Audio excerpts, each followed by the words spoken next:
Welcome to the channel if you're new or if you're not. I'm Alyssia and I am stoked you're here. I am showing you breakfast sandwiches today that are all low carb friendly. If you have ever tried a low carb lifestyle, you know that bread is not typically on the menu, but we can get creative to satisfy the craving. Today we will do so with breakfast tacos, a breakfast sandwich done two different ways, and a breakfast burger. All of the meat I'm using today I got through ButcherBox. They are sponsoring today's video and I cannot say enough good things about them. They're a meat subscription box company delivering high quality meat that you can trust directly to your door. It comes frozen and carefully packed in an insulated box. The service has actually changed my life. I no longer need to buy meat at the grocery store, which saves me money and time, but I also know that I can trust the quality of the meat I'm getting. Everything included in ButcherBox is free of antibiotics and added hormones and is humanely raised. I do the custom box where you can choose what you like, but you can also get a curated box with an assortment if you prefer. Demand for ButcherBox has been high over the past few months, and some of you may know that they've had a huge wait list to purchase. But great news, the wait list has been taken down, so now is the time to sign up while you can. ButcherBox is such a great service, it'll save you time and a trip to the grocery store. Head to butcherbox.com/mindovermunch to sign up now, and don't forget you will also get free shipping. Let's start with breakfast tacos.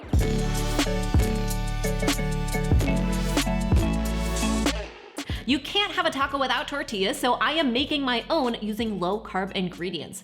First, I add almond and coconut flours, baking powder, salt, and xanthan gum to a food processor and pulse to integrate. Don't skip the xanthan gum here or you won't get the right texture.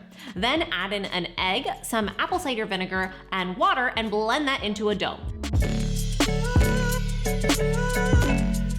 Add that sticky dough to plastic wrap and refrigerate for about 15 minutes or up to a few days if you're making this dough ahead. Divide the dough into 8 pieces and we are ready to make our tortillas. You can roll them out between parchment or plastic wrap or use the bottom of a pan to press them, but I have got a handy tortilla press to help me out. I use a plastic baggie to help keep the tortillas from sticking and make them more manageable to work with.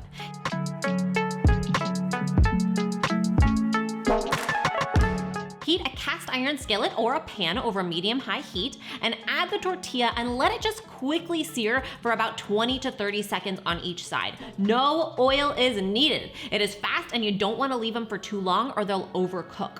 They are best served warm, so you'll want your filling ingredients ready to go. For my filling, I decided to use ButcherBox's breakfast sausage, which is actually my #1 favorite product they offer. It is absolutely delicious. It's pre-seasoned and it is so darn tasty as is, and there's no added sugar, so it's Whole30 approved, which is hard to find in breakfast sausage. Not to mention, it is heritage breed pork, so it is truly high quality and healthy.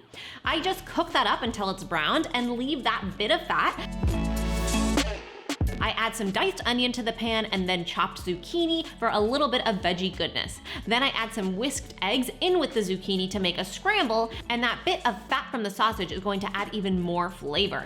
My taco shells get loaded with my sausage, my scrambled veggie eggs, some cheese, and green onion. These taco shells though, seriously, I think they are the best tortillas I have ever shared on the channel. They don't crack, they're soft, they're malleable, and they're really delicious. I also used leftovers to make a quesadilla and it worked great. Of course, the breakfast sausage, egg, and cheese fillings are totally a win. This makes me want breakfast for every meal. Why not? Next up, let's do our breakfast sandwiches 2 ways. Of course, it is called a handwich for a reason. Wait, what? That doesn't work. Why is it called a sandwich? The modern sandwich was named after Lord Sandwich. Well, that was a bust. We need some dang bread. Let's make a biscuit and let's make it low carb and let's do it in the microwave. Add butter to a wide mug and melt it in the microwave. Then add in an egg, some coconut flour, and baking powder. Whisk that together and microwave for about 90 seconds. Cool slightly and then slice into 2 pieces.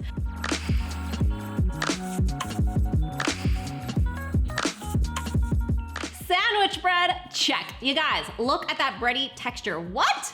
This one will be bacon, egg, and cheese, so I am cooking up some ButcherBox bacon. ButcherBox bacon is delicious and also Whole30 approved. Actually, all of their products are, and it has no added sugar or nitrates, so it's practically magic. Plus, it's from heritage breed pigs and is uncured. For the egg on my sandwich, I am cooking up a scrambled patty. You could of course do a fried egg or cook it however you prefer, but here is a neat tip. If you want a perfectly round egg, use the top of a wide mouth mason jar. Whisk up your egg, heat your pan, and spray down the pan and the mason lid really well before adding it to the pan. In goes the scrambled egg, and you can actually do this with a fried egg too.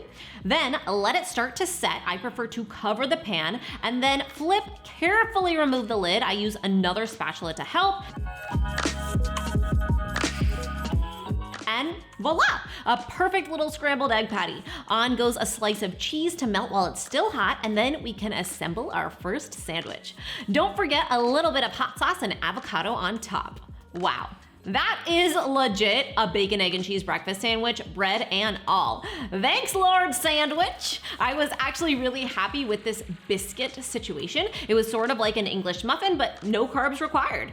But what if you don't want the bread at all, or you don't want to make the microwave biscuit, or you don't want to make a whole batch of biscuits in the oven? That is where the second breakfast sandwich variation comes in, and if any of these are truly keto, it's this one, the meatiest sausage, egg, and cheese sandwich of all. I use a pound of the best ever ButcherBox breakfast sausage, and for funsies, I mix in some thyme, sage, pepper, oregano, and parsley. Mix that up, and then roll out the meat between two pieces of plastic wrap until it's really thin, less than 1/4 inch if you can.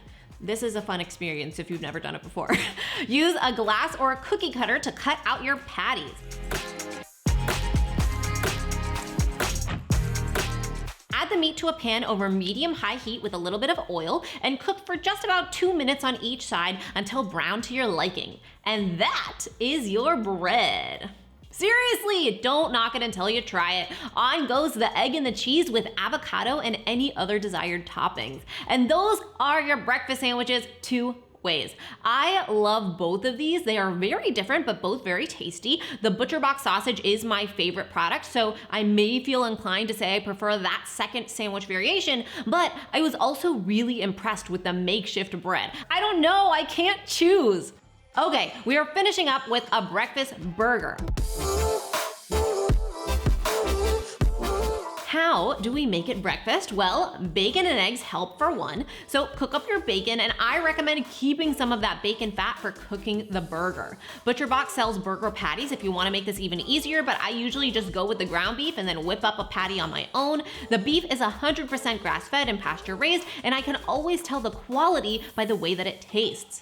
Just form the beef into your patty, season with salt and pepper, and onto a hot pan with the bacon fat it goes. Seriously, a good burger is that simple. Just a few minutes on each side, depending on how done you like it. And don't forget to add your cheese of choice. But we are not done breakfastifying it yet. I was inspired by Alton Brown for this, so I can't take credit for the idea, but we are making a coffee ketchup to go on top. It's breakfast, you get it? Start with your favorite no sugar or low carb ketchup and mix it in a saucepan with brewed coffee, onion powder, garlic powder, and chili powder. Depending on how strict you are with your low carb lifestyle, you could also add sweetener. I went with a squeeze of date syrup. Let that boil and then simmer for about 30 minutes to thicken, and on to that burger it goes. I am serving this one with a lettuce wrap, and of course we also need the bacon and egg to finish it off. Holy moly, that's good. I can always tell the quality of the ButcherBox ground beef when I make burgers. It's so good on its own, but of course, adding the bacon, egg, and cheese doesn't hurt. That coffee ketchup adds a breakfast flair too. It's naturally a tad sweet and tangy from the ketchup, but it also has subtle bitter notes from the coffee that incorporate perfectly, almost like a barbecue sauce. We have taken breakfast burger to a whole new level. You have got to try it for yourself. I highly recommend trying out ButcherBox. All of their products that I've tried have been amazing. Not only the ones that I've shared today, but also all of their chicken, which is organic, and their salmon and scallops, which are wild caught. I get all the time. Don't forget to use the link in my description or head to butcherbox.com/mindovermunch to sign up now while you still can. Let me know which of these recipes you're most excited to try and what else you would like to see. If you try any of these out, don't forget to tag me on social. I hope you have a great rest of your week and weekend. I will be back next week with a brand new episode, and remember, it's all a matter of mind over munch.